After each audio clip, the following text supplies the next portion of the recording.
Porsche 911 996. Yep, it's 4 a.m. and I'm on the M25 heading 2 hours from North London to Chichester, the home of Goodwood Motor Circuit. I'm meeting Dan, who you might remember from a previous video. He is obsessed with the Porsche 911 996, and the last time we spoke, he showed off his half-built, homemade track car.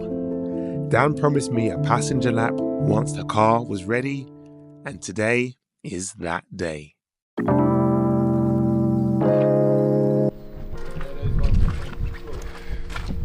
So just arrived at Dan's place. All right, Dan? Hello mate, you alright?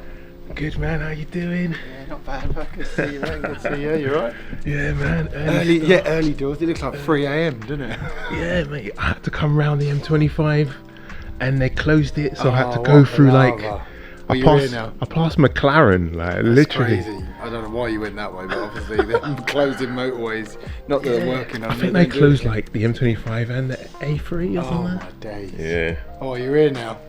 Let's get around for the rest of them sign up. Yes.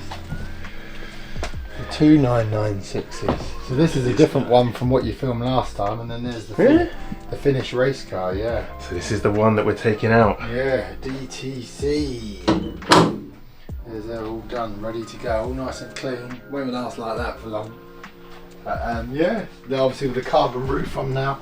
Last time you was here, it didn't even have a roof, let alone a carbon roof. Yeah. Carbon roof on, carbon bonnet, carbon boot lid, carbon mirrors, polycarbonate front bumper, polycarbonate rear screen. Lightweight. How much weight do you think you've saved? We've weighed it, it's 220 kilos lighter than it was when I bought it. So a lot. It's 1220 now, and for some reason she was a heavy girl. She was 1440, but I think because of the sunroof and the audio system, big wheels, the body kits, loads of this, all these extras, sports seats, you'd be amazed how much them seats weigh. Sports seats, over standard tombstone seats, it's like 5-6 kilos heavier per side. So yeah, stuff like that. But yeah, no, she'll be all good. We'll get her out and then we won't start it yet because it's noisy. You're going to have to push it off the driveway. Yeah, I'll push it up to the end of the drive, wait till Chaz gets here in the GT3 and then, because he'll wake everybody up when he turns up anyway, and then I'll start it. And then we'll just go, as soon as the engine's running, we'll just go.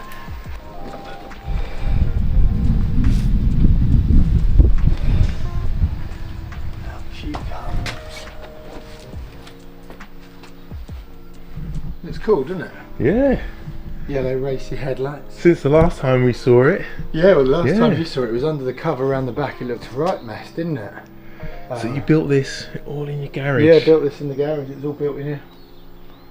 It's pretty mad. It is very track infused now. It is literally a race car. You know, the setup on it, I've just had the Geo redone.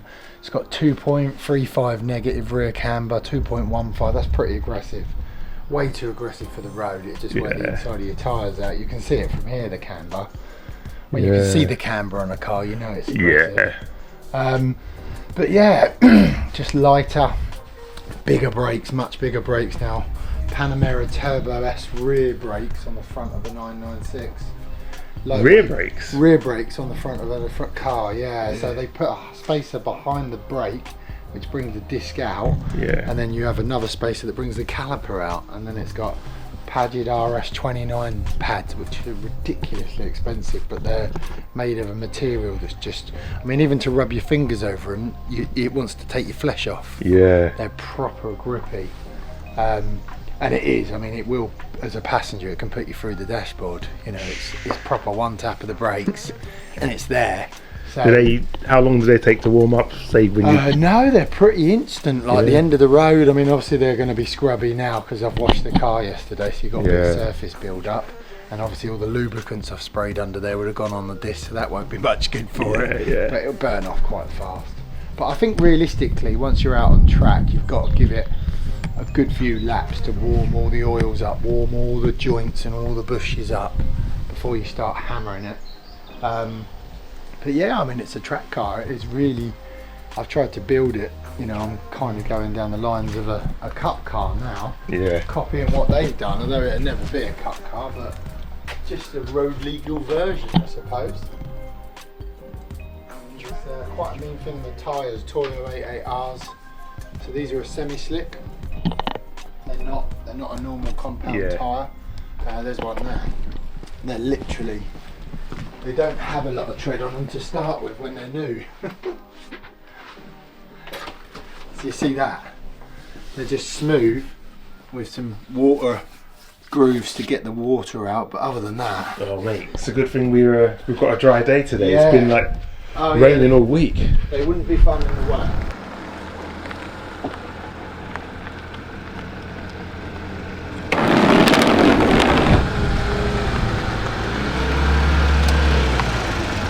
It's quieter. It's a bit quieter. So he's just had this new exhaust put on the back. This is additional tips to send noise down to the floor. Because we're both nervous today because Trevor, this is Chaz, Trevor. We're both nervous today because they've put for some reason it's called German Performance Day. Yeah. So you'd think like performance cars, and they've got a drift session, which is really noisy, obviously. But they've put a 98 dB limit on. Now both of us can't make 98, but we think that we'll get out on the track. But then the drive-by is 96. It's gonna be uber quiet. Uber quiet. You've got to turn it off. He set off like 105 limiter days before, so 96 is we're asking for trouble, I think, today. But Getting a lot of short shifts in my back. it's too late. We've already booked.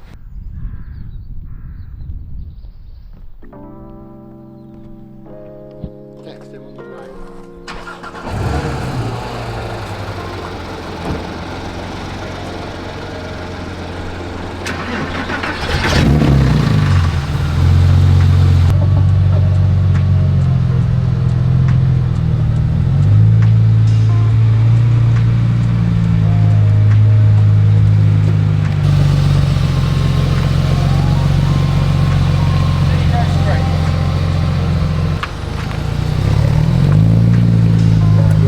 Down to Goodwood. The time is 7 AM in the morning, and yeah, we've just met up with Dan's mate in the GT3 RS. Hopefully we'll get a chance to go around the track in that as well. Due to noise restrictions, he's had to add a sort of silencer on the tailpipes of the exhaust to bring it down to the noise regulations of the Goodwood track. But it still sounds pretty mean. So yeah, just on our way. He doesn't live too far from Goodwood actually, so yeah, I can see why this is his local testing ground. We're gonna go around with Dan in his race prepped 996. So he has been out a few times, but this is like the first time since he's fully had it set up for the track. So we'll see if you can truly make a 996 a track car. This should be fun, guys. This should be fun. So I think I need to get myself a helmet and a passenger pass. So let's do that now. Can I get a helmet? You can indeed. Thank you. Right. I need to exchange it for a driving licence, which I'm going to put in the secure tin. Fabulous. So if you get home with our helmet, we have I have to come all the way back. Yeah. And your driving licence. Oh my god, it's so difficult to get in. Which one? So we've got to warm up the car first, Trev. So Yeah, the man. engine's running, oil temperature, we've got to get it up. We don't want to put the windows down because we've got polycarbonate rear screen, so we don't want the windows down. And yeah, we just go out, nice couple of calm laps. Don't let him see you fiddling with that. And then we've got a nice couple of calm laps. Just get everything warmed up, all the suspension, all the bushes, all the ball joints, brakes. Everyone thinks it's just warming up the engine. It's not. You've got your tyres. Yeah. You've got the brakes to consider. You've got all your suspension mountings. Everything's cold and tight, and it's rattly, and you've got to warm it all up. So now we start green flagging people out. All right, guys, we're about to step out onto Goodwood in Dan's homemade 996 race car. Yep.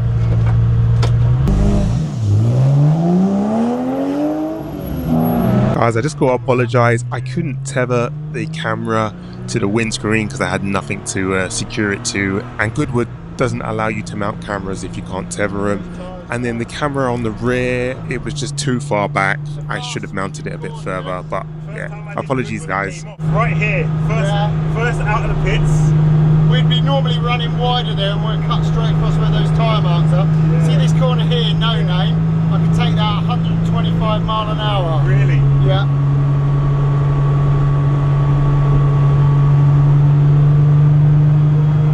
We're not going to be able to get the brakes on, we're not going fast enough. And then we'll come flat out through there, that's no name. And then over the crest, over brow. We're coming straight down to the braking point, sound meter here.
Carbon doors, light and flywheel, power steering, AC delete.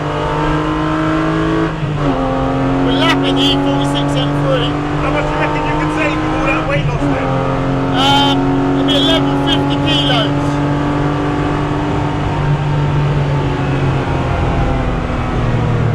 1150 kilos, 320-ish horsepower. That's what this is pushing out? No, we're 286 horsepower. Really? Yeah, but we're 1220 kilos. And that's the thing, with power to weight, about 250, with power to weight about 250 horsepower per tonne. And a GT3 is 270 horsepower per tonne, so we're only 20 horsepower per tonne off of a GT3. So what we want to do is be more than 270 horsepower per tonne. So my target is 330 horsepower, 1150 kilos, and then I'll have 275 horsepower per tonne. Imagine this, another 10% more power to weight ratio. Be an animal, wouldn't it? Considering it's already lapping here on a good day at 133s, I think with new tyres alone I'll be 132s. Because these tyres are scrubbing a bit and sliding a bit, you can feel them. The wheels, what, you know what they're weighing in at? Did you shave anything more off? No, I've got the lightest wheels you can get. So the weight now is carbon fibre doors, polycarbonate side windows, they won't save much. The doors will be 20 kilos of door saving. So that's massive. massive, and it's out the middle, which is perfect. Light and balanced flywheels, 7-8 kilos, which allow it to rev higher. And then when you drop the engine down, you do AC power steering delete, and you put electro hydraulic power steering in the front. Yeah. And it's that total saving with all the pipe work and everything's about 30 kg, and it frees up horsepower. Yeah. So you gain about 10 all the stuff horsepower. in the boot as well, you know. Yeah. And you've got a passenger today. Yeah. So today we're probably around 1,300 kilos with you and the stuff. I mean, you probably weigh what, 80, 90 kilos? 80, 90, yeah. Yeah. So even over 300 kilos to be honest today. And she's still and only 286 brake, and it's fucking lapping E46 M3. Yeah. I mean, I know the track as well, and you know that helps, but it is a fast car. It delivers very well. It's a really good package. That was breathtaking. It's good, wasn't it? For a first session, it picked up quite. And you can quick. feel as you progress through It was the laps. just getting better. Yeah, it was warming. It was getting more grip. The car was getting faster. You as a driver as well, you're starting to see your lines, and you're just getting more and more confident. And as you go out each session, you just progressively get faster. And then you normally, if you're going to do some lap times, you wait till the second half of the day. You got no passengers in, you take any additional weight out, and then you go for it. And we've done that a few times, you know. Yeah, you should definitely get out with just yourself in it. Yeah, when I first built this car, I was about 140 round here, and I've progressed down to 133 now, as the car's developed and as I've developed. And our target's 129, which of course is, some people say that's not doable in a car under 300 horsepower with even at 1,200 kilos. Yeah. Because obviously if you had a Caterham at 600 kilos, you could easily do that. So after my track session with Dan, I decided to check out the rest of German Car Fest.